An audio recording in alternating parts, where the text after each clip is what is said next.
I now call on Fergus Ewing to speak to move the motion. Mr Ewing, you have 10 minutes, and I note that the Labour front bench spokesperson is not here. Thank you, Presiding Officer. I am pleased to open the debate on the general principles of the Legal Writings, Counterparts and Delivery Scotland Bill. I thank those who gave evidence, both written and in person, and the Finance Committee and the Delegated Powers and Law Reform Committee for their detailed scrutiny of the bill at stage 1. In particular, I welcome the latter's support for the bill's general principles. As many of you will be aware, this is the very first bill to have been considered under the new Scottish Law Commission bill procedure, and I wish to comment on that. When the Parliament decided in May last year, Presiding Officer, to accept recommendations for changes to the standing orders to allow certain Scottish Law Commission bills to be referred to the Delegated Powers and Law Reform Committee, they recognised the valuable role of the Commission in reforming the law of Scotland. It was also intended that the new process would go some way towards increasing the implementation rate of Commission reports. In my view, the process is working very well. I have been impressed with the way in which the committee has taken on their new role, and I hope this will be the first of many bills to be considered in this way. I note the committee's recommendation in their Stage 1 report that the Scottish Government take steps in order to ensure appropriate research has been undertaken to provide statistical evidence to the committee in connection with Scottish Law Commission bills in future. The committee have my response to the Stage 1 report. The Scottish Government has a key objective of sustainable economic growth and business competitiveness. We want to ensure that Scotland is an attractive place for business. The reforms contained in the Legal Writings Bill, whilst modest and technical, will, but not in an insignificant fashion, promote business and economic growth and modernise Scots law. The bill does two main things. First, it enables documents to be executed in counterpart. This puts beyond any doubt that this is permissible in Scots law, a matter about which there is currently great uncertainty, and will give the legal profession and the business interests they represent the necessary confidence to use Scots law for these sorts of transactions. Second, it makes provision for the facility to deliver, that's deliver in the legal sense, Presiding Officer, traditional documents electronically. So, any document created on paper may become legally effective by being delivered by electronic means, such as email or fax. I was very pleased to note that the committee supports the general principles of the bill and, in particular, these two key provisions. The provisions have the potential to help those involved in complex transactions where parties and their legal advisers can be in different countries or even in different continents, and meeting together may be impossible or highly impracticable. But they also have the potential to help anyone in Scotland conducting a transaction which involves a number of parties who are unable as a practical matter to get together, for example, where parties live in remote, rural or island areas. For the avoidance of doubt, the consequence of the present uncertainty in this area is that practitioners sometimes choose not to use Scots law to govern the document. There is a consistent view that this is common. It happens regularly and may happen at the outset of a transaction or just before the transaction is finalised.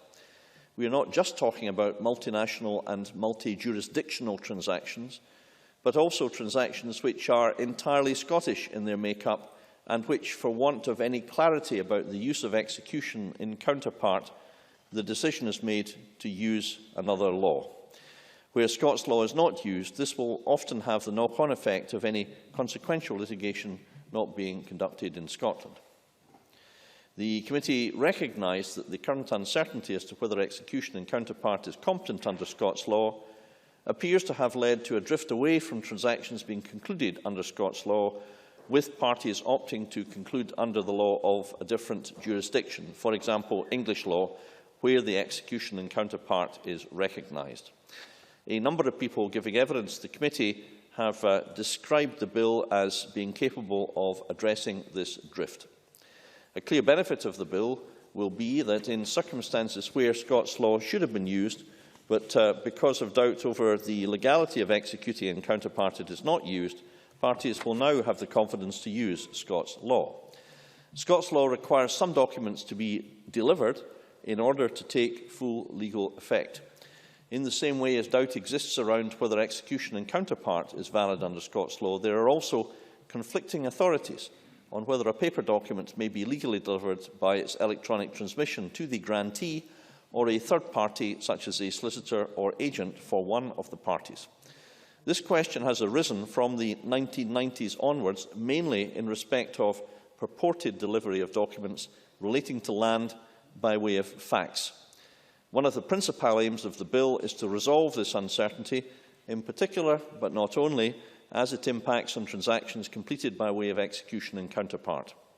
It does so by saying that delivery of a copy of a paper document or a copy of part of that document by electronic means constitutes delivery.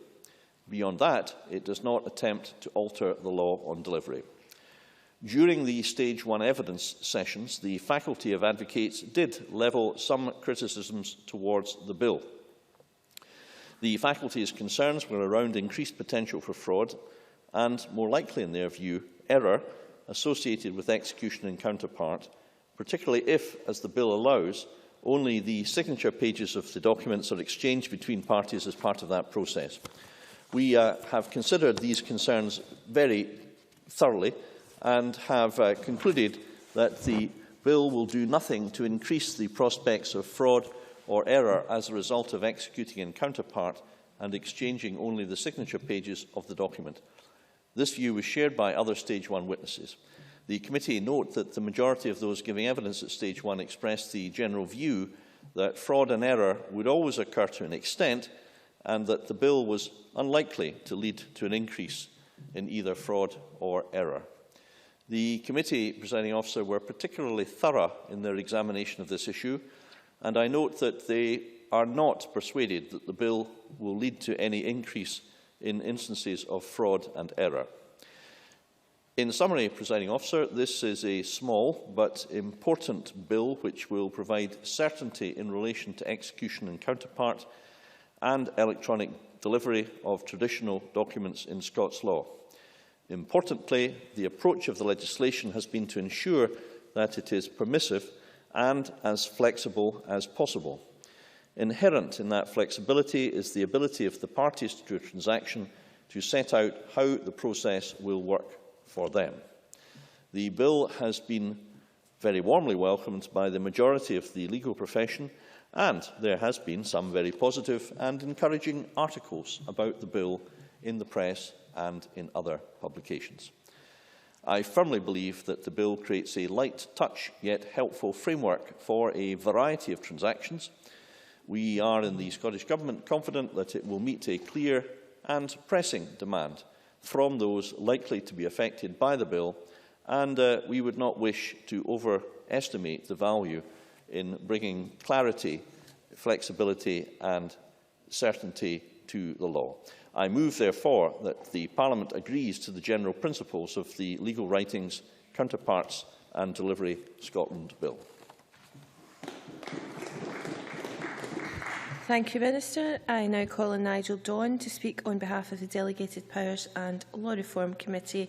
Around 7 minutes or so, please. Thank you very much, Presiding Officer, and I do genuinely welcome the opportunity to speak on behalf of the Delegated Powers and Law Reform Committee on the Legal Writings, Counterparts and Delivery Scotland Bill. This bill, of course, is of particular significance as it is the first to be known as a Scottish Law Commission bill.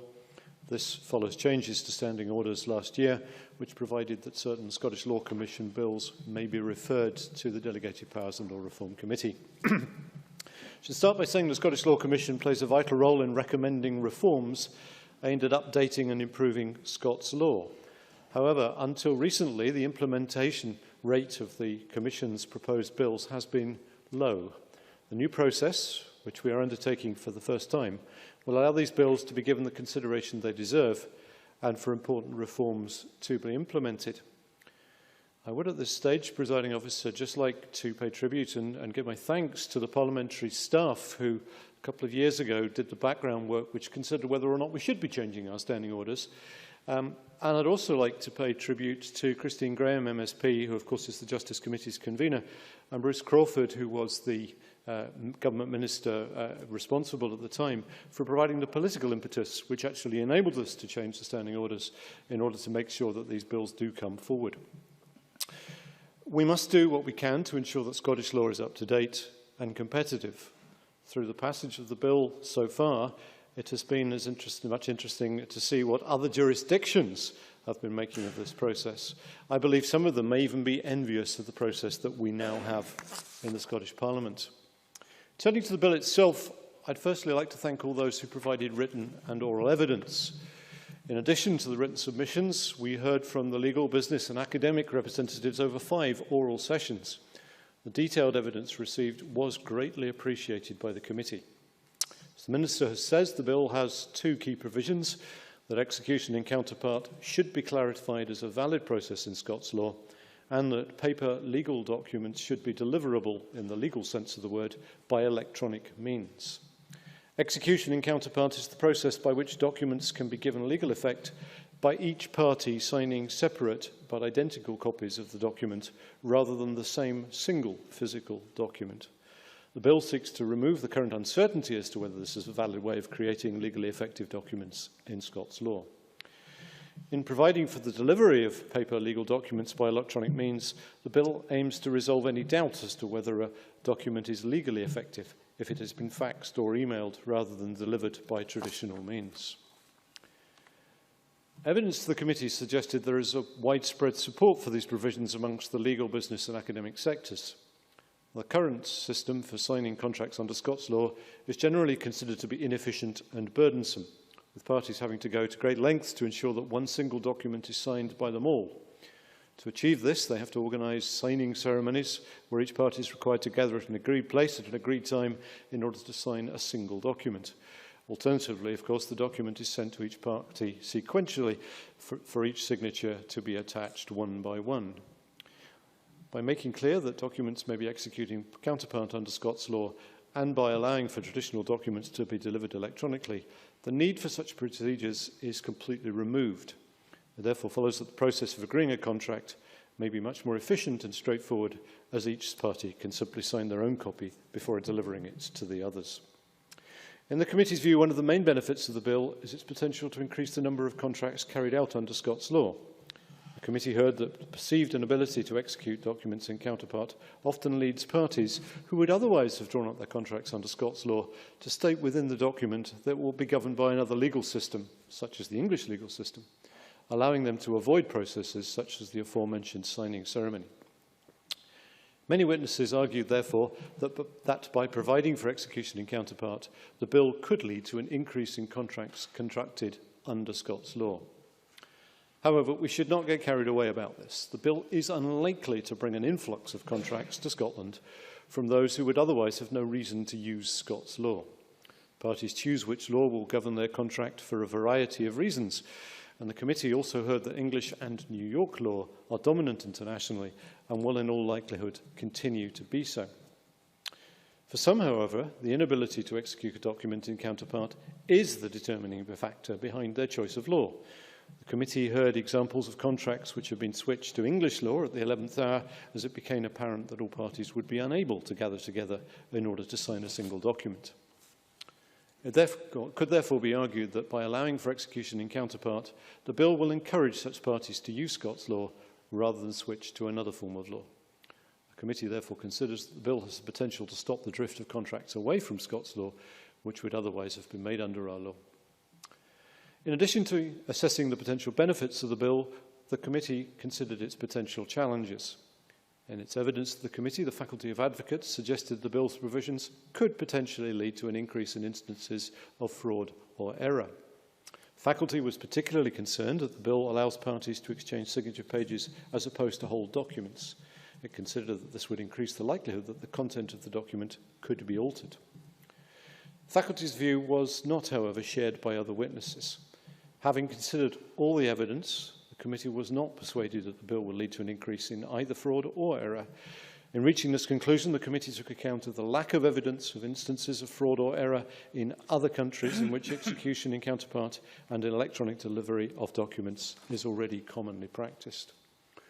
Further to this, the committee noted the existing safeguards which are in place in our law to both prevent and to deal with both fraud and error.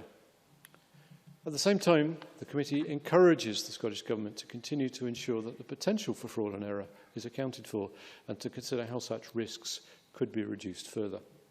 The committee therefore recommends the general principles of the Legal Writings, Counterparts and Delivery Scotland Bill be agreed to. Thus far, the new system for implementing Scottish Law Commission bills appears to be working well, and I agree with the Minister on that, and I'm grateful for his comments. I look forward to the continued process of the bill and to scrutinising further bills under this welcome process. Thank you. Many thanks. I now call on Margaret Mitchell. 7 minutes, please. Thank you, Presiding Officer. I welcome this afternoon's debate on the Legal Writings Bill and thank the Delegated Powers and Law Reform Committee and its clerks, together with the witnesses and those who submitted evidence during the consultation process, for their contributions and scrutiny of the bill. Presiding Officer, I'd be surprised if there were not support for this legislation from everyone in the Chamber this evening. It certainly has the support of the Scottish Conservatives, for this is legislation which seeks to improve contract law by making some important changes to the way that legal documents can be signed and brought into legal effect in Scotland. In doing so, as the Minister stated, it focuses on counterparts, that is, the signing of identical copies of documents, the counterparts, rather than the same physical document, and also on electronic delivery of scanned documents. At present, as previous contributors to the consultation made clear, there is considerable uncertainty as to whether or not documents can be executed in counterpart under Scots law, despite this being deemed more efficient. This is because the current preference of legal practitioners, depending on the type of transaction, is to follow the often time-consuming and cumbersome practices of either a signing ceremony or, alternatively, the round-robin process, which ensures that the same document is signed by all the parties involved. In addition, both of these options can at times be excessively costly, inefficient and impractical, particularly if the transaction is multi-jurisdictional in nature and the relevant parties are separated by different locations.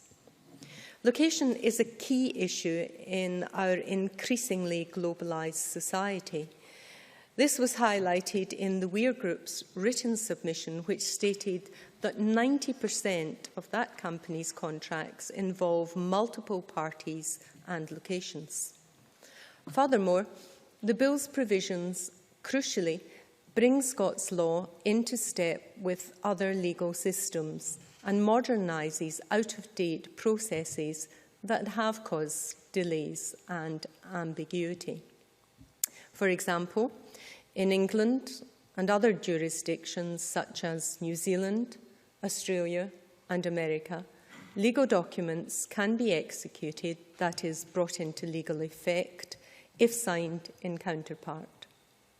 The University of Glasgow's Dr. Ross Anderson made a very perceptive comment when he remarked that it is crucial that Scotland stops exporting transactions that are carried out by the ordinary people of Scotland and by Scottish businesses and companies, and which relates to assets in Scotland.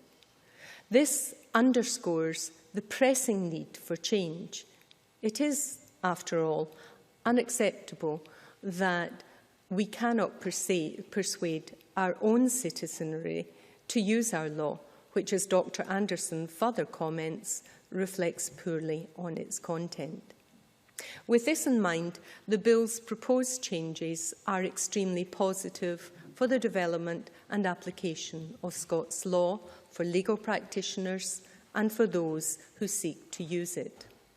However, as Robert Howie QC emphasised during his evidence to the Delegated Powers and Law Reform Committee, it is important to manage expectations and to understand that this legislation is not presented as a panacea that will then automatically lead to an increase in contracts made under Scots law.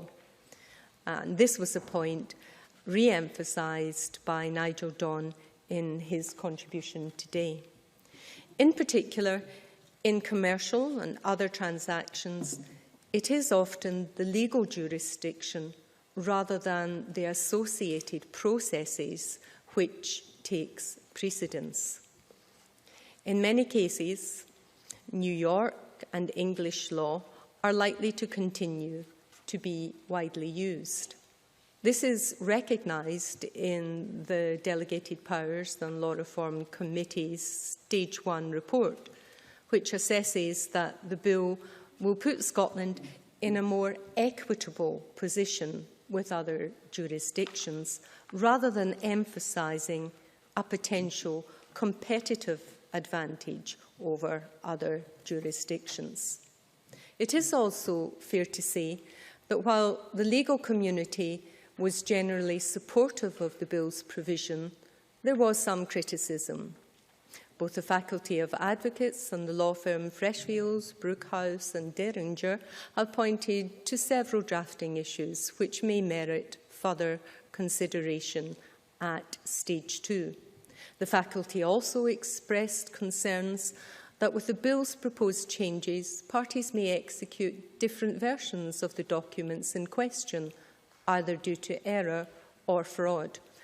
Although other witnesses suggested that this was a moot point and that fraud can already occur under the present arrangements, it's important to bear this possibility, however remote, in mind, and to ensure that sufficient safeguards are in place as the bill moves to the next stage. In conclusion, Presiding Officer, the bill will have a positive impact on Scots law and will help ensure that those individuals and businesses seeking to undertake transactions in this jurisdiction do not experience obstacles or delays.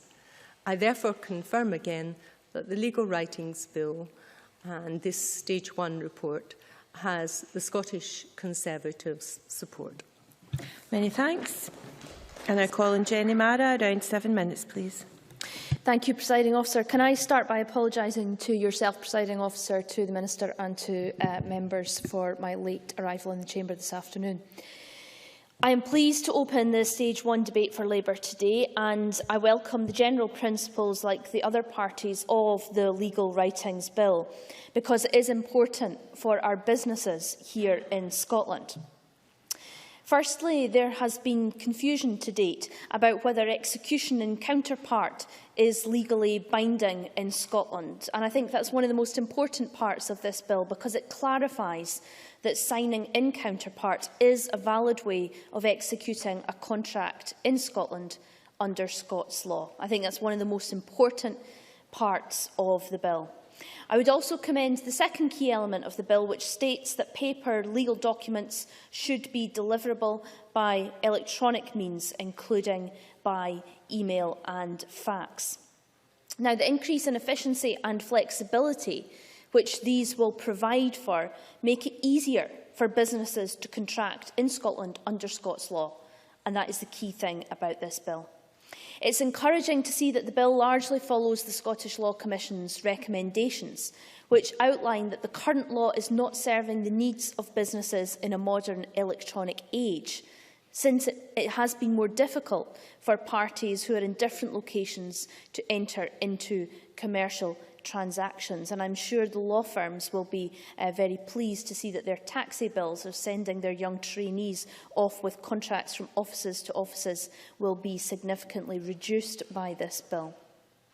Presiding Officer, even though this bill could be viewed as an inevitable technical change to how a contract is concluded, I think it's crucial to note that today's debate brings to the fore a matter that is far more significant. It signifies a moment of modernisation, a moment that we can grasp and use to enter a new phase of digital progression and business innovation. Firstly, let us look at the aspect of the bill which allows contracts to be signed in counterpart.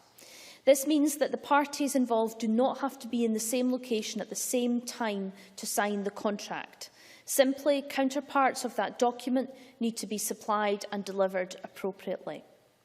Though the ability to do this existed before, its clarification and reinforcement through this bill makes forming contracts and thus doing business much easier. And it stops businesses, as the Conservative spokesperson and the Minister said, from changing into English law at the last minute, a thing that none of us want to see for businesses in Scotland. And this was increasingly common when all parties could not be present in the same location at the time of signing. Now, this will bring Scots law into line with many other international jurisdictions, as Margaret Mitchell said, including England and New York, as the two biggest legal centres in the world. And the crucial thing about this is that they do more business than anywhere else. So this bill makes it more attractive to do business in Scotland.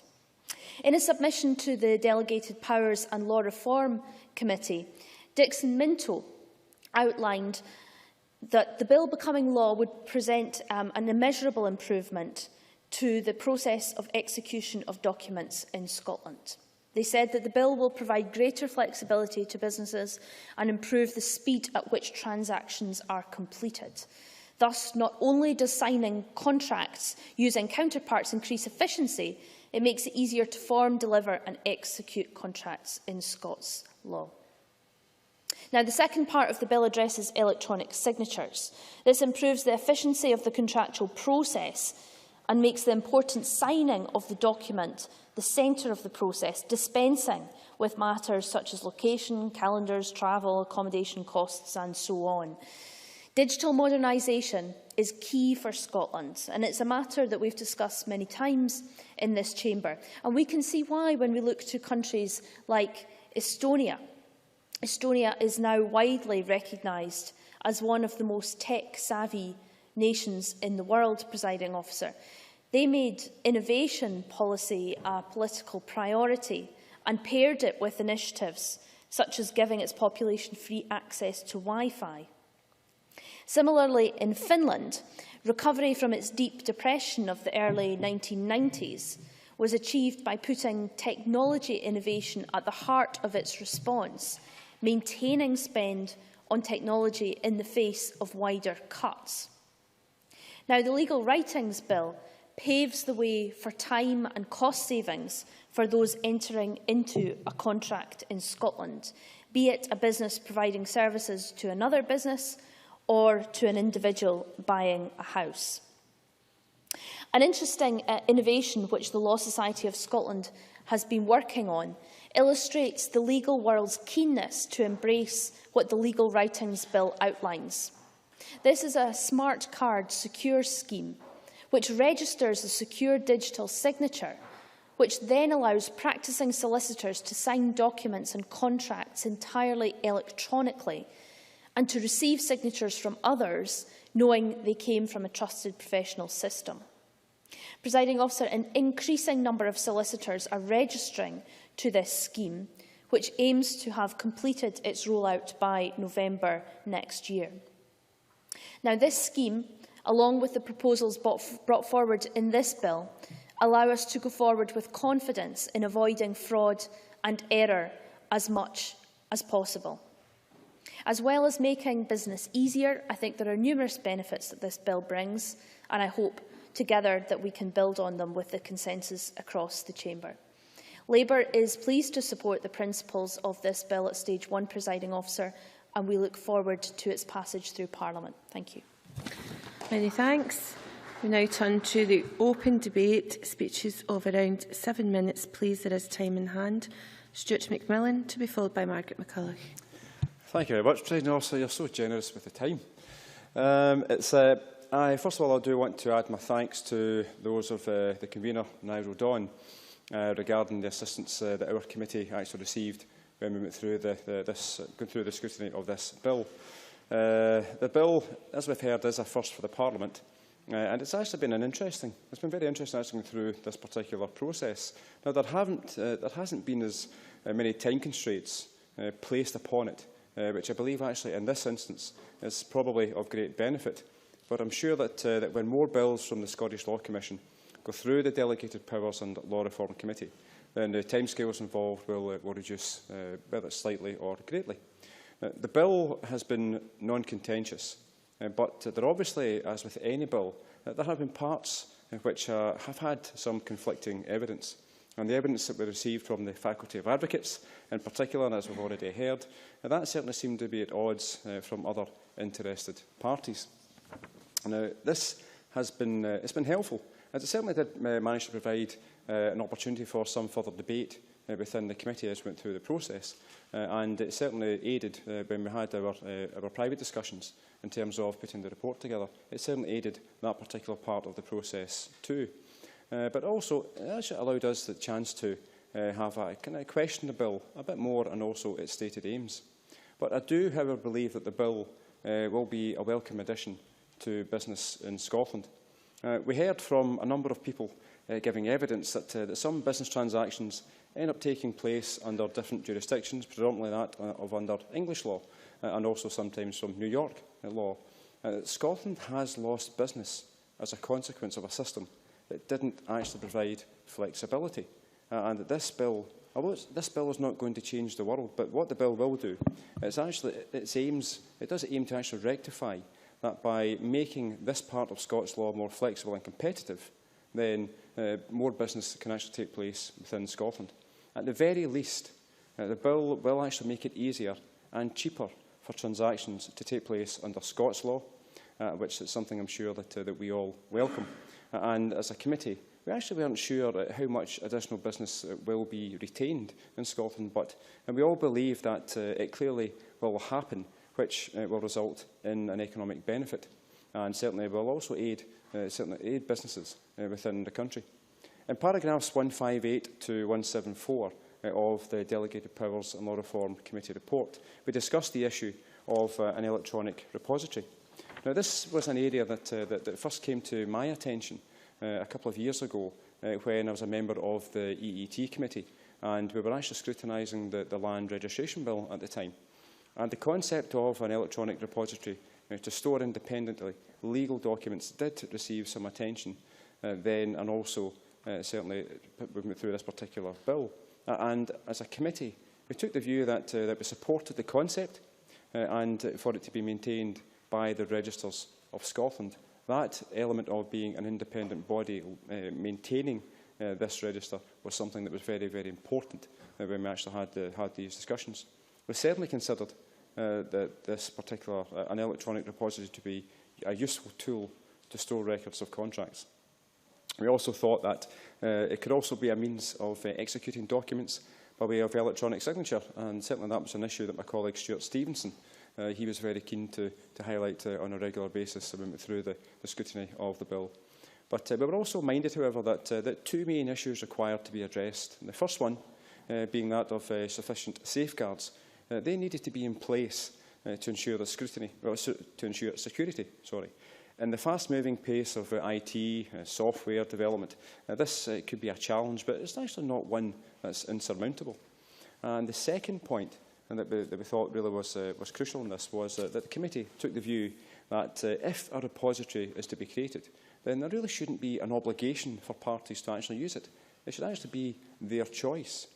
Well, we did hear in evidence of examples where a firm or firms may cease trading and documents that they actually had may no longer be available.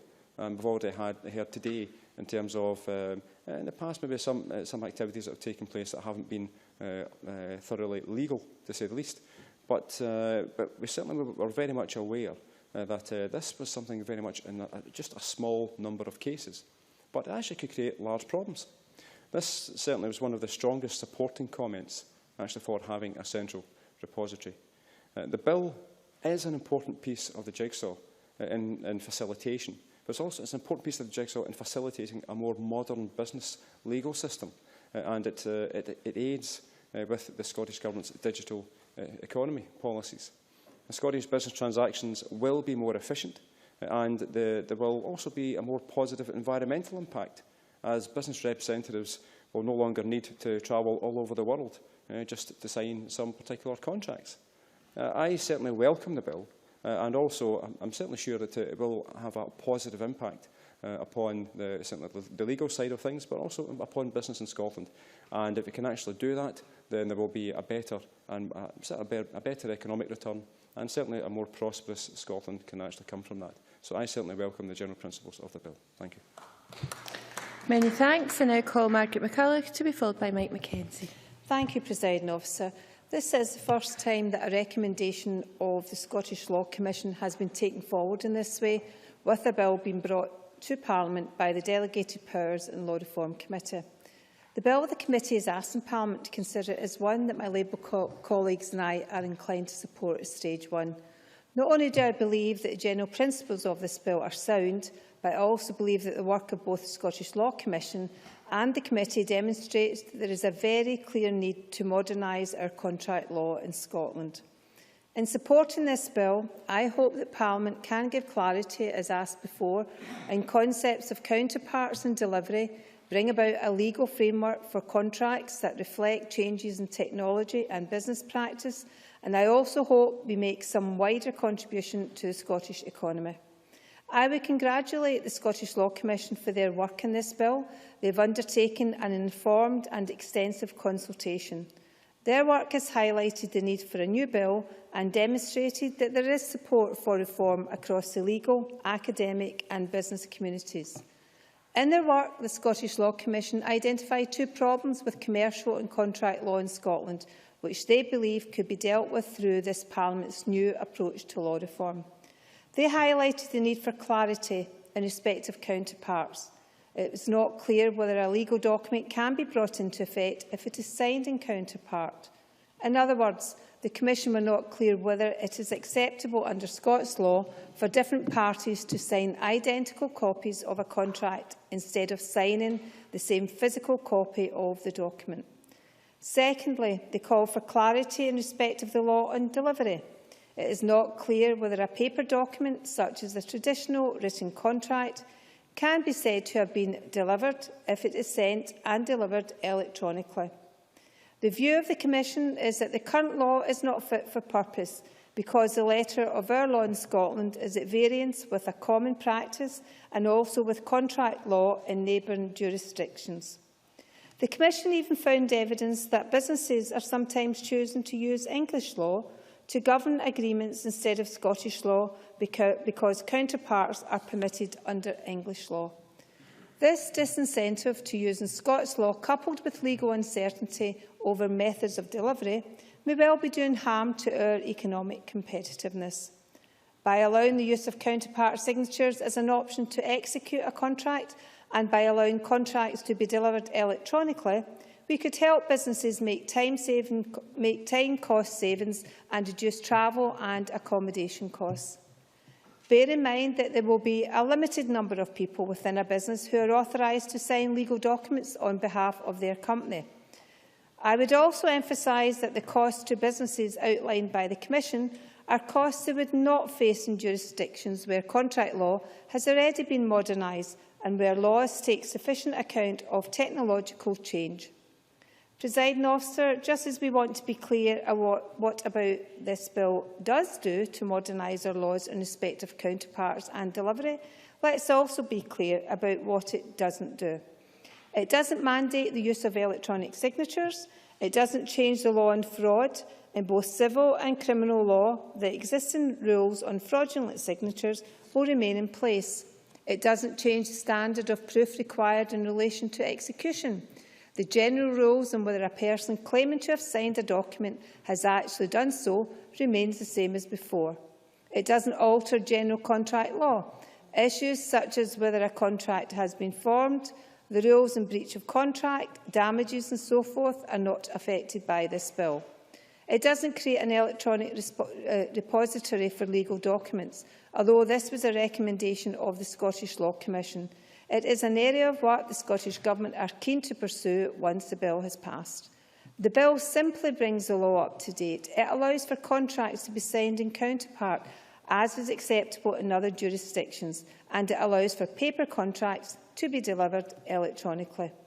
Presiding Officer, with this bill, we have an opportunity to remove a disincentive to conducting businesses in Scots law and to make it easier for parties to enter into commercial contracts and transactions. With small but significant changes, which are largely uncontroversial, we can bring contract law up to date and make it fit for purpose. It is for this reason that I intend to support the general principles of this bill. Thank you. Thank you very much. I now call Mike Mackenzie to be followed by Stewart Stevenson. Thank you, Presiding Officer, and I'm very pleased to have the opportunity of speaking in this debate, because the work of the Delegated Powers and Law Reform Committee is seldom properly recognised. It's unlike any of the other committees of the Parliament because it doesn't deal with policy. And as a consequence, less visitors attend the public sessions, and very few visitors attend the public sessions, and even fewer journalists, perhaps a bit like today in the chamber. And we members, therefore, are perhaps the least scrutinised of the scrutinisers in this Parliament. And the Delegated Powers and Law Reform Committee, as it's now known, still mainly deals with subordinate legislation.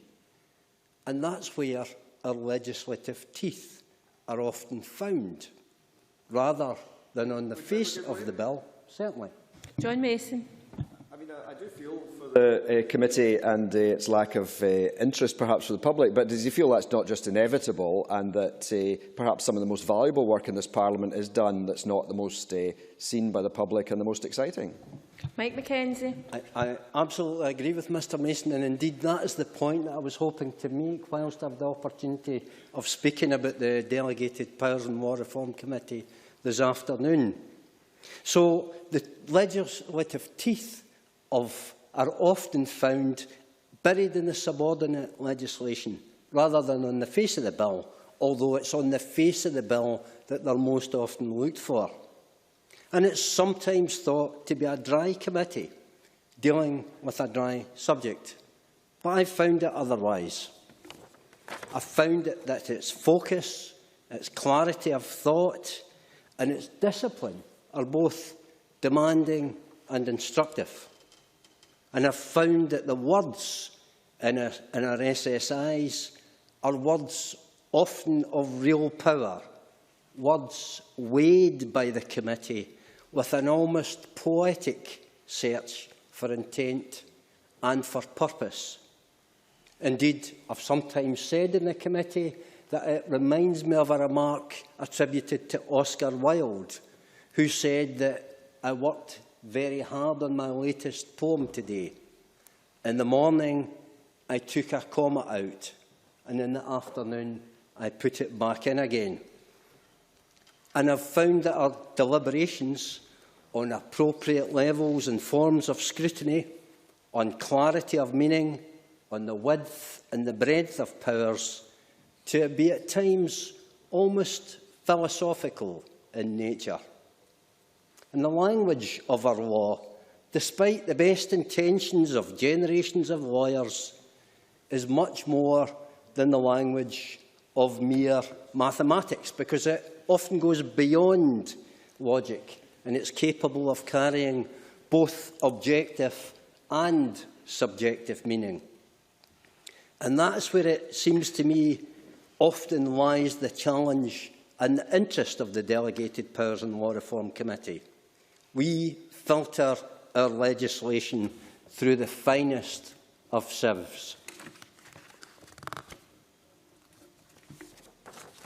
It was therefore interesting, Presiding Officer, to see this committee's approach to its first piece of primary legislation, the Legal Writings Bill.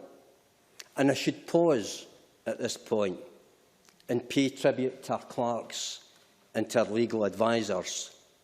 They brought the same disciplined and painstaking approach to bear as they do in all of our work. And I must commend them, not just for their grasp of the law, not just for their impeccable skills of reasoning, but also for that most important ability, the ability to explain their thoughts in plain terms for us, the laypersons, who in the main make up the committee. Certainly. Nigel Dawn. I'm grateful. I'm wondering, I'm very much enjoying the member's contribution. I'm grateful that he's heaping praise on those who do much of the work for us. I'm wondering whether he shares the same enthusiasm for the work of the Scottish Law Commission, who, as I remember, came along and gave us a remarkably precise and careful description of what was all involved, complete with drawings, which I still remember, and which seemed to me to be exactly the way to describe law. Mike Mackenzie. I certainly am very happy to agree with the point that Nigel Dawn makes, and in fact I note that the Scottish Government have said that due to the work and the consultation work that the Scottish Law Commission did, it's not really necessary for Government to have a further consultation. I think that's the hallmark and the stamp of approval on the work of the Scottish Law Commission, particularly as it's approached this bill. So, you know, I ought to perhaps say a few words about the bill itself, and although I see I'm beginning to run out of time. By facilitating execution in counterpart and the electronic transmission of documents, the Legal Writings Bill quite simply brings this aspect of Scots law up to date. And in the year 2014, that part of our law, which is within the scope of this bill, will once again become fit for purpose. And the merits of the bill, Presiding Officer, are self-evident. They are obvious. The committee were unanimous on this, as were almost all of our witnesses. Only the faculty of advocates perplexed us, maintaining that the bill will give rise to an increase in fraud. We were perplexed only insofar as we made a genuine attempt, I think, to understand this argument. In the end, we were not persuaded. The bill, it seems to us, neither adds to nor removes the possibility of fraud. But this is not a bill of grand and sweeping intent. It's not radical. It's not controversial. It's perhaps even not all that exciting. But I commend it to the Chamber because modest improvements are often worthwhile and often important.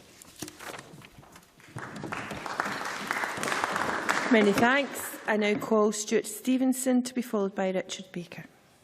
Thank you very much, Presiding Officer. I think Mike Mackenzie has been grossly unfair to the committee. I mean, only this morning we had a piece of secondary legislation on food, and the table in the schedule to that particular legislation told me, correctly as it turned out, that corned beef must have 120% meat in it, and the figure was correct. But I'll let you go and read the order for yourself. It will be going to the Policy Committee shortly, and the figure is correct.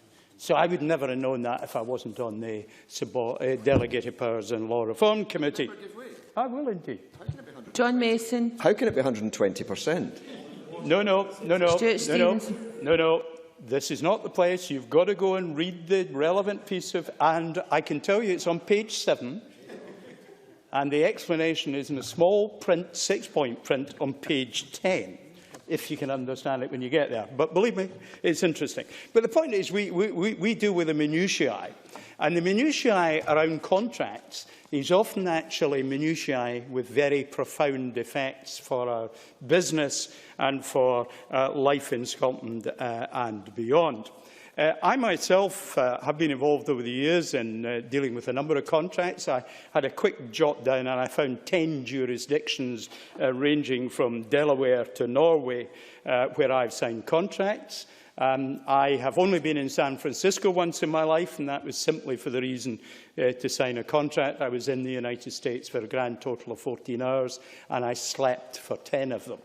Because it was overnight. A friend of mine got up in the morning, got the plane down to Heathrow, got on Concorde, met somebody airside at Kennedy Airport, signed a contract, got back on the same Concorde, flew back to Heathrow, got the plane back to Edinburgh and was actually home an hour earlier than usual. But what a waste of time and effort to go all that way to sign a contract. So this modest little bill will have profound and useful effects. Now, Jenny Mara said Estonia. Of course, I'm surprised she didn't name-check Skype, which comes from Estonia and was written by software engineers there, a country with some considerable things to offer in the electronic world. Electronic signatures and electronic repositories are going to be something which this will move us a little bit towards. The Law Society is producing its electronic card that will be out to everybody in about a year. But it remains the case that that card, of course, is shared among people in a firm. So there isn't individual certainty about who may have used a card to sign something electronically in that context. So while this bill takes it forward, has emphasis on electronic signatures, it doesn't take it all the way. Now, electronic signatures, yes, I will. Mike McKenzie. I thank the member for taking an intervention. Does he agree with me that the Scottish Government is due praise for implementing across the Highlands and Islands the backbone for a fibre optic broadband system that will facilitate and allow this kind of technological improvement in our law to take place? But does he also agree with me that more work is required to be done on the part of the UK Government in rolling out 2G, 3G and 4G across the Highlands and Islands and also the rural parts of Scotland? Stewart Stevenson, I can give you an extra minute or two onto your 7 minutes to make up for the interventions. That would be very helpful, Presiding Officer, although I have to say I might need about an hour to deal with the scope of that particular intervention. I do note, however, the Irish Government this very day has committed itself to delivering 30 megabit broadband to every single location in Ireland. So perhaps, we've got a little bit to travel. 2G, 3G, 4G. I'd welcome any G at home. I currently have none. So, yes, it's very important. However, to return to the subject of the bill, which I'm sure, Presiding Officer, you would wish me to do, and to look at electronic signatures. The electronic signature is, of course, useful in a whole variety of different ways, in that it enables you to sign something, and if any change, even a missing dot, comma, a single letter is changed, the signature becomes invalid in relation to the whole document. So it's the kind of technological approach that will give us certainty in future. Now, of course, lawyers are quite reasonably conservative, small c, conservative about adopting technology. It is very straightforward to describe the public key cryptography now with the appellation of Rivest, Shamir and Edelman, 3 American mathematicians who developed the system that we generally use today. But in fact, it was done by GCHQ some years earlier, but kept secret. It is a system of cryptography that you can describe in a single page. But it takes a lifetime of study to understand that single page. It involves the multiplication of 2 very large prime numbers together and then a matrix transformation so that you can have one key for locking, for signing, and a different secret key for unlocking. So you don't have to share keys with anyone. And that is the essence of a secure system. The system is not new. Mary Queen of Scots used a system of that kind. With a little casket, she corresponded with her lovers. She had a key that she locked the lock, having put a message in it, sent the casket to her lover, who locked another lock with his own private key, sent it back to her. She unlocked her lock, sent it back to him. He unlocked the lock, and at last he could access the key. So the key was never shared with anyone, and that's exactly how electronic signatures work today, except instead of the physical keys that are kept secret by the owners, we use electronic keys. And of course, prime numbers, as a mathematician, are really particularly interesting things, and they actually come up time and time again, and some of this technology has been described in The Simpsons, because The Simpsons, most of the team who write The Simpsons are actually mathematicians, which may surprise you. And 18 years ago, Homer Simpson, in fact, made reference to Belphegor's prime, which comes from James Milton's Paradise Lost. Belphegor is one of the 7 princes of hell who's charged with helping people make ingenious inventions and discoveries. And Belphegor's prime number, and the reason it's attributed to him, is 31 digits long. I'll not give you them all. It's 1 followed by 13 zeros, followed by 666, which is why it's Belphegor, followed by 13 zeros, followed by 1. And, of course, it's also symmetric. Same, you read it either way around. So prime numbers are exciting and interesting, as well as being useful for electronic signatures. But I think for Scotland, there is an opportunity beyond what we're doing today. An opportunity perhaps to encourage registrars of Scotland to develop a secure repository based on this kind of technology that means you actually hold contracts there during the development and people access it in a secure way to sign, to annotate, to amend. That gives us security against the failure of companies so that contracts don't get lost over the years to come. It gives us security of control and access. Everybody's working off the same document. And it could, in future, give us significant commercial advantage. You're in your final minute, Scots Mr. law Stevenson. has been around for a very long time indeed. It stood the test of time. The Scots Law Commission has very usefully helped us take this forward to bring us up to the mark that some other jurisdictions have. But I think the debates and discussions and the information we've had from witnesses in the committee show us that there is more that we can do. And I do hope that we take the opportunity to do that, that we pick up the challenge of signatures, encryption in a secure way, because in mathematical terms, and you can look this up, this is an NP problem. Nobody knows how to solve it. Nobody yet has broken this kind of key. Nobody shows any sign of doing so. Presiding Officer. Many thanks. I now call Richard Baker to be followed by John Mason, and if you both take the 7 minutes allocated, that will take us to the closing speeches.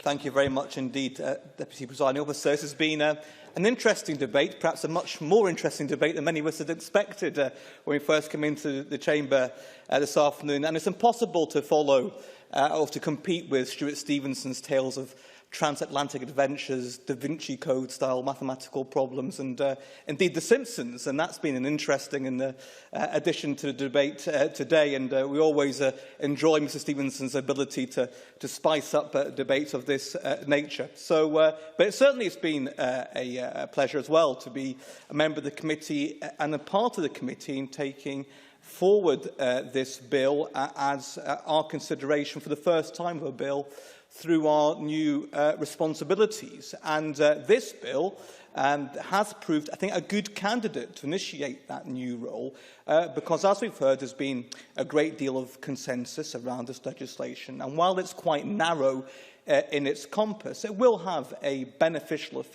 effect for legal practice in Scotland. And like others, including the Minister and the Convener, I'd like to take the opportunity to reflect on the fact that dealing with bills brought forward by the Scottish Law Commission in this way will be beneficial generally to legislative reform in this Parliament. For too long, bills which have been the subject of considerable consultation and a great deal of work by the Commission weren't taken forward, and they were left to gather dust. The Commission was left reliant on members coming forward to take up these bills individually, as my colleague Bill Butler did successfully in last Parliament with the damages for wrongful death bill, which I'm sure the Minister will remember. But unfortunately, this was a relatively isolated example. Too many bills, which could have been equally as beneficial as this bill we're considering this afternoon, were not progressed on important issues. So it's good that in the parliamentary consideration of this bill by our committee, we can look forward to more progress with such legislation in the future. And can I join with others in congratulating the Convener and the committee's clerks and advisers on their stewardship of this process. I've perhaps not found as many moments of philosophy and poetry in the committee's deliberations as Mike Mackenzie has. I congratulate him on doing so. He clearly sees debate over the definition of quantities of corned beef in a different light to me, but I do think it's very much very important to recognise the good work this committee does. He's right to say that it's an opportunity to reflect on that, and I think in this process the work of this committee will be very beneficial, not just to Parliament but indeed to the quality of law in Scotland.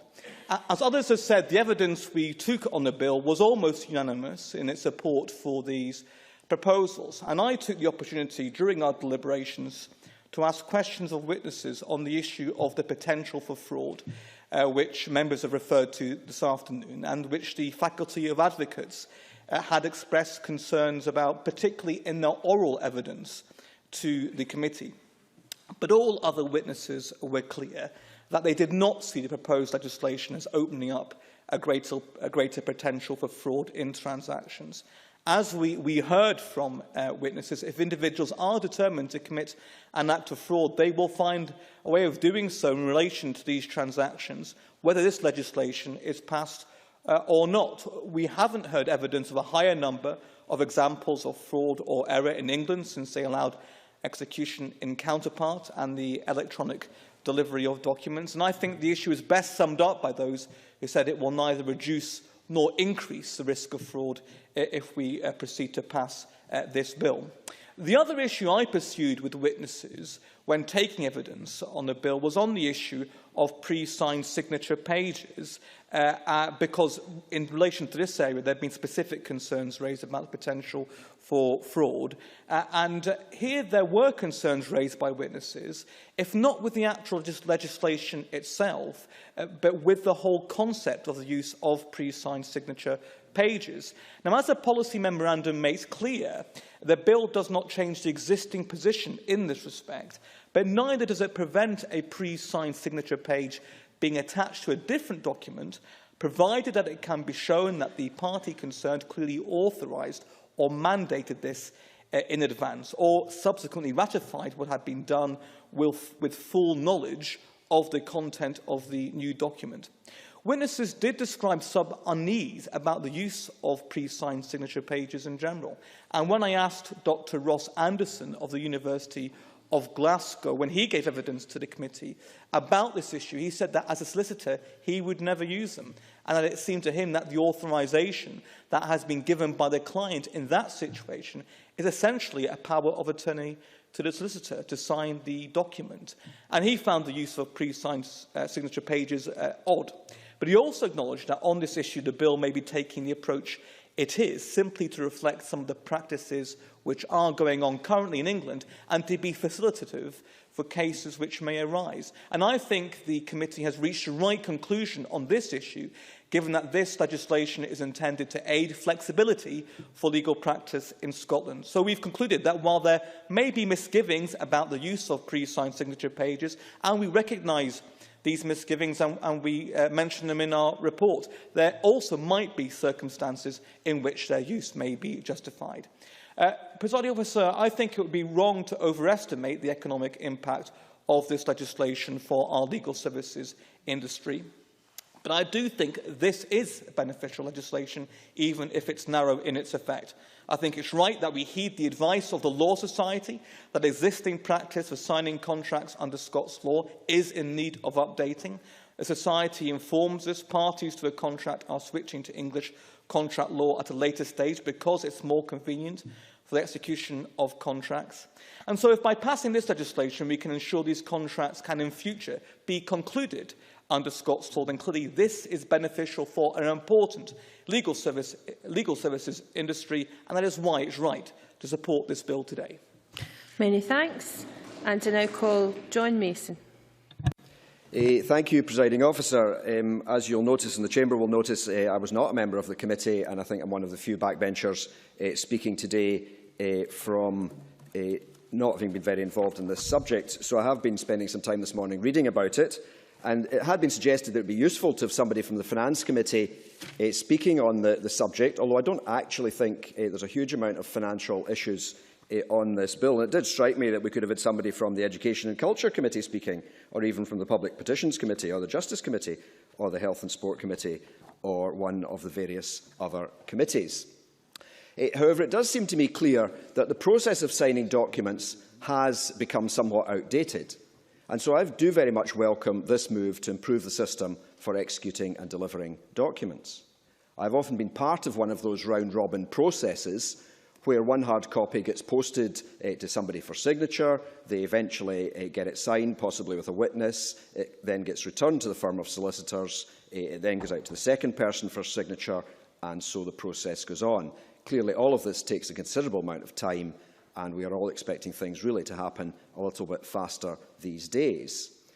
And on that point, I would make the general point that I think there are other areas of legal process which could also do with a bit of modernisation. And I do very much welcome the fact that a relative outsider is becoming the Cabinet Secretary for Justice, and perhaps he will come forward with more proposals about how to update and improve the legal process. Because it does strike me that other professions and trades have to meet very tight deadlines nowadays. For example, auditors in my own profession having to complete a company audit within a very sometimes short number of days. And it seems to me that sometimes there's not perhaps a strong enough emphasis on the time deadlines that there could be for court cases and other legal processes. Anyway, this bill is clearly a step in the right direction in all of that area. Now, I think there's actually two arguments that most convince me of the need for this legislation, looking at the committee's report. One of these is that Scots law is losing out perhaps to other jurisdictions, and the other one is obviously the potential cost savings, including time, of the updated procedures. Now, to mention the second of these, I suspect that we do have to accept that the potential cost savings are estimates, and time will tell if they have been a little bit over or under optimistic. Now, that's certainly a view that the Faculty of Advocates seem to take at paragraph 73, where they talk about most of the contracts that are under Scots law are smaller scale contracts which are not in Glasgow, are made not in Glasgow, Edinburgh or Aberdeen, but in small towns around Scotland. In such cases, we suspect that the saving of cost and the convenience that are envisaged as a result of the electronic execution and exchange of counterparts, instead of simply having people come into the office to do all that, will be limited. Yes, absolutely. Mike Mackenzie. I thank the member for taking an intervention. I wonder if he feels that there may be some help in meeting our climate change targets as a result of this legislation. Certainly, Mr Stevenson's worldwide journeys, merely to sign contracts, may not be necessary in the future. John Mason. Yes, well, I certainly think if it cuts down air travel, that's very much to be welcomed. And clearly, travelling anywhere takes time, even if it's locally and by car and so on. However, I have to say to him that I think one of the suggestions I noted in relation to this bill, that less paper might be used, which I accept would also help the environment, in my opinion, is a little bit doubtful, because throughout my working life, I've heard many suggestions that there would be less paper used in offices, and sadly, I think that has not tended to be the case. And my suspicion is that if there are 6 people signing one of these documents, we will still end up with 6 copies, if not more, of the same document, albeit slightly, well, hopefully not slightly different, but at least being signed by different people. But I think the other argument that convinces me most that this is important is the suggestion that Scots law is losing out, or could be losing out, while accepting that, of course, some parties to some contracts will always prefer to use the law of a larger jurisdiction, such as England or the United States. But I noted the evidence given by Todd Murray in paragraphs 46 and 47, which I thought were certainly quite convincing for me, because they said in paragraph 46 first, it has been suggested that the lack of a law and counterparts can cause damage to the reputation of Scots law internationally. And Todd Murray's written submission suggested that the existing Scots law, particularly the lack of counterpart execution as a valid form of execution, can cause problems in terms of transaction logistics and requirements, as well as giving a poor impression of Scots law and, this is the bit that hit me, Scotland generally as a place in which to do business. Because although this may be only one small part of what is happening in Scotland, if there is the impression that Scottish business as a whole is not up to date and not efficient and not doing things in the best possible way, then I, for one, would be extremely concerned about that, quite apart from the whole legal process. I think part of this, for me as a non-lawyer, is where is Scotland positioning herself in the global market? And of course, the legal system is not just another product like whisky or cheese. It is much more than a product, but it is a product nonetheless. And if Scotland is to be out there competing on quality with the best food and the best drink and top-of-the-range engineering and one of the cleanest environments in the world, then similarly we want one of the best legal systems in the world. So from that perspective, I do not see today's debate as just being of narrow interest to the legal profession, but I think it has potentially a much wider economic impact. And if this Parliament cannot fight the corner of Scots law, I don't know who can. Next, I note the committee's study of potential for fraud and error in paragraphs 106 to 129. I was going to read some of that more extensively, but I think I could ask you to draw to a conclusion. That's now, great. please. I'm happy to do that.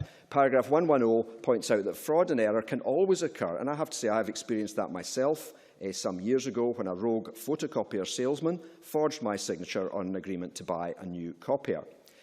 But the Minister in paragraph 111 notes that there is an existing risk, and I think that raises the question of how we deal with risk. I suspect there are parts of the legal profession that want no risk whatsoever, but I do not believe that is what we're aiming for. As in other areas of life, we want to manage risk and minimise risk, but we have to weigh up the practicalities and costs of reducing risk beyond a certain level. I'm afraid you really must close. And therefore I will close. Many thanks. We now turn to the closing speeches, and I call on John Scott, maximum 6 minutes, please. Thank you, Presiding Officer, and can I begin by thanking members for the quality of the debate this afternoon. It's clear that the Legal Writings Bill has achieved cross-party support across the Chamber, and I would like to reaffirm that the Scottish Conservatives are supportive of the general principles of this legislation at stage 1. There are, however, 3 points that I, too, would like to address. And the first point is the potential benefits of the Legal Writings Bill to the business community, legal practitioners and those individuals who seek to use Scots law for transactional purposes. As we have heard in evidence, and indeed from the Minister Fergus Ewing and Margaret Mitchell, there is uncertainty in Scots law at present as to whether execution in counterpart is permissible. This has acted as a deterrent for businesses and the legal profession.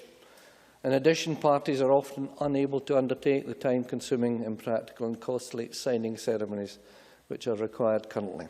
And further, it is unclear whether a traditional paper document can be delivered electronically. As a result, in many cases, the relevant parties have opted instead to use English or New York law to remove any doubt, which has been to the detriment of Scots law. This legislation will help to ensure that those who wish to operate under Scots law can do so by removing many obstacles and constraints. Although we must manage expectations regarding the potential increase in transactions under Scots law that may arise from this legislation.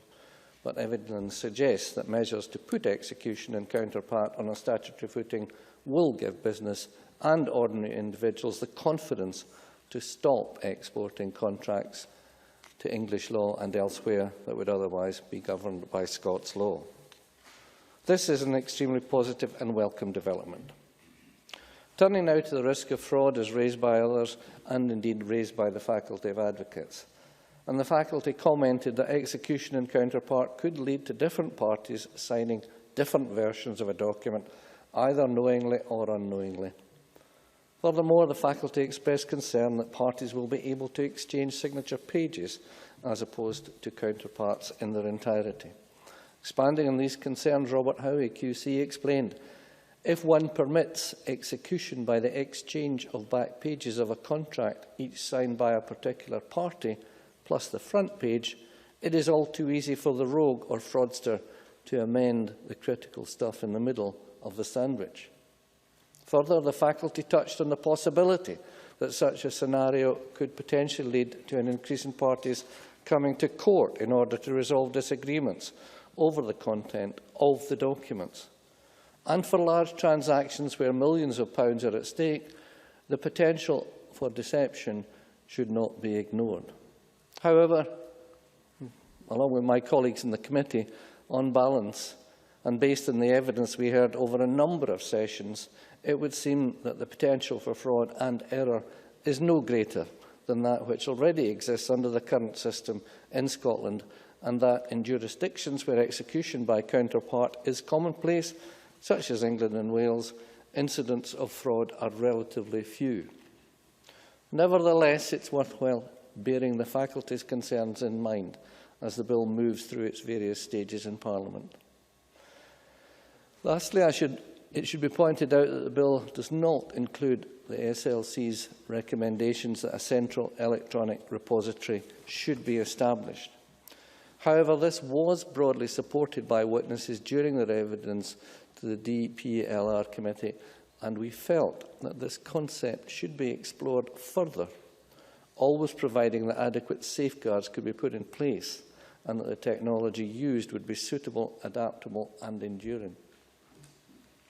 I therefore welcome the Minister for Energy, Enterprise and Tourism's update earlier this month, which indicated that the Keeper of the Registrars of Scotland has expressed interest in exploring the creation of an electronic repository for both the execution and the preservation of documents.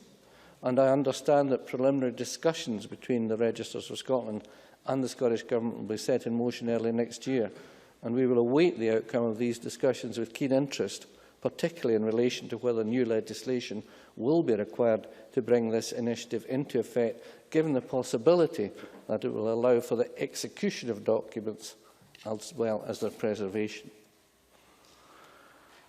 Presiding Officer, I would conclude by reiterating that this is a helpful piece of legislation that will benefit the business community in Scotland, as well as the legal profession and individuals who seek to carry out transactions under Scots law, and it is very much to be welcomed.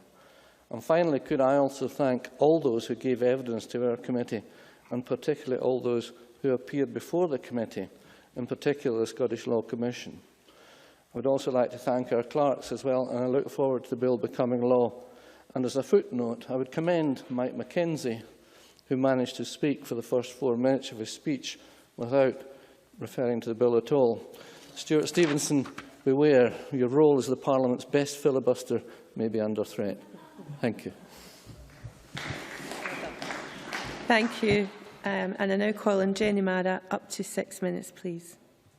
Thank you very much indeed, Presiding Officer. It's been an interesting and at times entertaining debate this afternoon. I thank members for that. Presiding Officer, I have to say, when I noticed we were debating this week, I realised that it might not be a widely popular or populated debate. But then I remembered actually the importance of this, because I have been lobbied on this very issue about electronic signatures by constituents who believe it is very central to their business to have this amendment made to Scots law, to make it easier for them to conclude contracts, to make it less costly for them to conclude contracts, and to make it easier for them to do business, to get more clients and to contribute to the economy of Scotland. And I think the fact that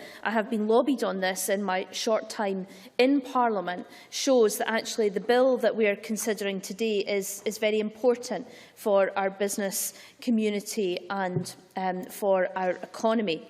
Indeed, it was only a couple of weeks ago that I was speaking to a lawyer who was telling me that despite having concluded, having struck a deal 3 weeks ago, he was waiting for the contract to be delivered from solicitor's office to the next solicitor's office, to the next solicitor's office, to make sure that all parties to that contract had signed up to the contract appropriately before they were able to actually set the deal in motion. This seems, in our fast-moving technological world, to be a very slow process, and therefore I would congratulate the Minister today on bringing this bill forward very neatly and bringing this process to a quicker conclusion.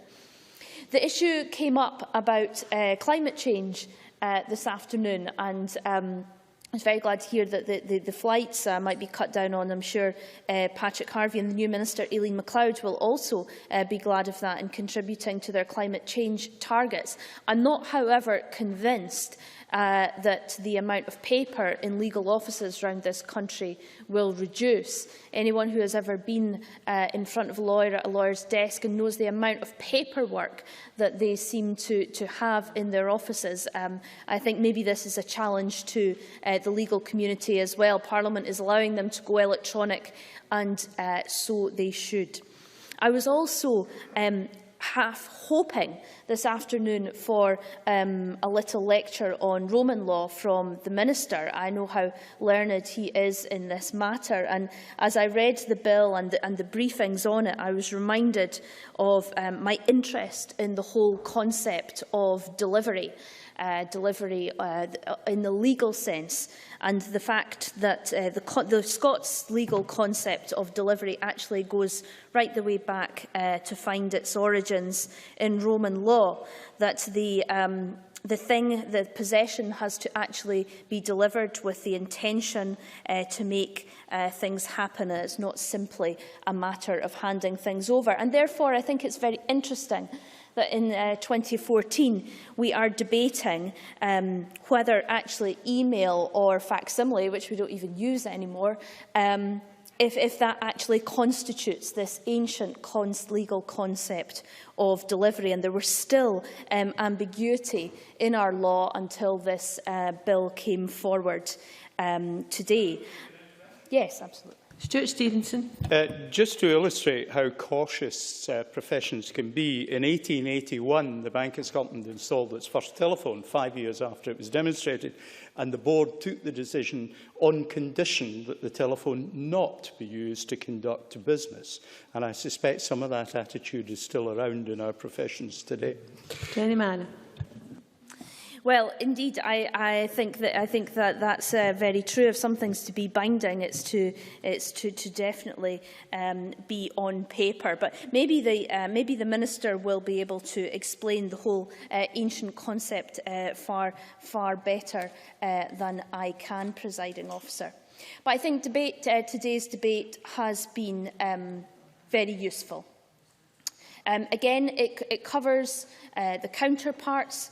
In contract, the counterpart signing, which I think is very important. It covers delivery in a very modern and up-to-date sense. I think tackling the barriers of inefficiency for business means that we can enter into contracts, work better together and improve the economic landscape of Scotland. I'm very pleased that the committee is supportive of the general principles of the bill. I also congratulate the committee, the clerks and the convener on taking through this bill. I wonder if some of the questions that were raised during evidence, I wonder if the Minister can indicate in his closing remarks this evening if the Government is likely to bring forward amendments to address these at stage 2.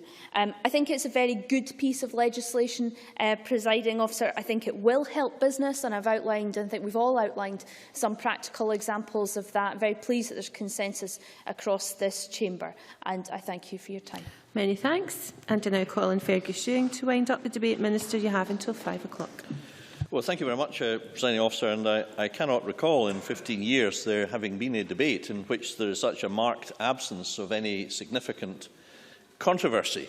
But that perhaps is a reflection of the fact that the Scottish Law Commission, headed up by Paul Cullen, Lord Pentland and his staff, did an excellent job prior to the legislation being submitted to this Parliament, but also a tribute to the work of the clerks, both of the Delegated Powers and Law Reform Committee and the Parliament as a whole, Presiding Officer, and the members of the committee convened ably by Nigel Dawn, who led the debate for the committee. And that solid hard work and application has produced, at stage 1, a piece of legislation which appears to lack significant criticisms so far as the conclusion of the committee is concerned. But I think I should accept the invitation from Jenny Mara to comment on some of the key questions. She is quite right in that. Although she is quite wrong that I am an authority in Roman law, my recollection is, despite the excellent tuition of the professors, learned professors and lecturers at Glasgow University, I only barely scraped a pass at that. So it's taken several decades to confess that, but nonetheless, better late than never. Many members have asked, do you think the suggested electronic document repository is helpful? I think John Scott alluded to this. This is an idea worth exploring, and following my appearance before the committee at stage 1, I wrote to the Keeper seeking a general update and a firmer timescale by which she would be in a position to have preliminary discussions, and these should take place early next year. Of course, we have the Books of Council in session, as members will be aware, in which documents can be registered for preservation and execution, and that is a very useful facility available to Scots lawyers. Views on electronic signatures have been mooted, not least by Stewart Stevenson. I think the use of these signatures is still in early stages, and that market conditions will effectively dictate whether or not more use is made in future. The bill does not restrict growth in this area. The benefits of the bill, it's difficult to be clear whether the benefits will be significant, but most members were, I think, confident that it was a valuable piece of legislation. Jenny Mara said she'd been lobbied on it. Margaret Mitchell gave some examples, I think, John Mason as well, and plainly there will be circumstances where Scots law can be used as a result of this bill, where at presently it may not be so used. Secondly, it may now cut down costs on travelling, on meetings, and on the time that busy people have to spend. And therefore, I think it is foreseeable that that's the case. And I think Jenny Mara made reference to Dixon Minto and the evidence from Colin McNeill. Someone else made reference to the evidence from Todd Mitchell. I think it was fairly clear that it is likely and foreseeable that there will be financial benefits and benefits in time. The area where I think we... Yes, of course I will. I thank the Minister for giving way. I was reflecting on this before the debate this afternoon. I wonder if the Minister sees if there might be an increase in business done in Scotland as a result of this bill, or simply that we'll be able to make existing business a bit easier. Minister. Well, I think a bit of both, actually. So, yet again, I'm happy to agree entirely with everything that Jenny Mara says, and I don't think I've ever uttered that sentence before in this place. I think the serious issue, which I think John Scott quizzed me on quite rightly in the committee, was whether the evidence from the Faculty of Advocates signifying that the bill may lead to a greater propensity for the risk of fraud or error, and I think error was the greater likelihood so far as they said. So we spent a considerable amount of time, and I spent a considerable amount of time with Scottish Government officials who provided some excellent briefing material on this, and we concluded that the bill doesn't change the substantive law. Fraud exists. That is because there are criminals in the world. The problem is not unique to execution and counterpart. It has been a practice in England used for decades to apparently no ill effect. Clients place their trust in solicitors, which tends to minimise the possibility of these things happening. And Professor Rennie made the point that documents since 1970 have been signed on the last page only. And therefore, for these reasons, I was persuaded, after looking very carefully at the evidence from the Faculty of Advocates, that this is not a risk. However, just to pursue the approach of belt and braces, always a sensible one for ministers to pursue, Presiding Officer, I am writing, and I inform members I am writing to the Faculty of Advocates to ask if, in the light of reading the official report of this debate, they have any further comments to add, and I am going to copy my letter to the Lord Advocate and the President of the Law Society to boot. References have been made to some of the lighter contributions in this debate, Presiding Officer, and in the short time available, perhaps I could turn to that. We had from Mr Stevenson not so much a speech, but a travelogue where he took us from Delaware to Norway, throughout the globe, sustained by an improbable diet of overstrength corned beef. And he also ensured that Mary, Queen of Scots, made an unexpected entree into the debate, something which was of sub-tangential relevance, equalled only by his reference to Homer Simpson. I certainly will. Would the Minister accept that in Mr Stevenson's contribution, the one obvious and current element that was missing was the contribution of Turing to cryptography? Well, I'm sure you'll put that right in due course, because we know that Mr Stevenson is a sort of human equivalent to Google or Wikipedia. The difference being that whilst we ask Google or Wikipedia for information, Mr Stevenson just provides it, whether we want it or not. Mr Mackenzie, well, OK, yes, why not? Mr Findlay. Neil Findlay. The only difference is occasionally Wikipedia is correct. Ooh, Minister. Well, I'm not sure everybody would agree. I mean, Mr Murphy, I don't know what this debate is fairly livening up, presiding officer. Mr Mackenzie did really regale us with a terrific speech, which he himself admitted was wholly irrelevant. He stood up for the delegated powers and Law Reform Committee, and of course his predecessor was the Subordinate Legislation Committee, and I volunteered for that in 1999. And so boring were my contributions that one of the members of the committee actually resigned from this Parliament to get away from me, and the clerk left to further employment elsewhere. So, you've got 20 seconds, Minister. In conclusion, could I say it was Donald Stewart who said that prior to devolution, that Scotland was at that time the only country in the world which had our own legal system, but which lacked a legislature? We're indebted to this Parliament, to the work that everybody has done to reform our law, where hitherto, prior to the reconvening of this Parliament, that was something that we could not do for ourselves. Thank you, Minister. That concludes the debate on stage 1 of the Legal Writings, Counterparts and Delivery Scotland Bill.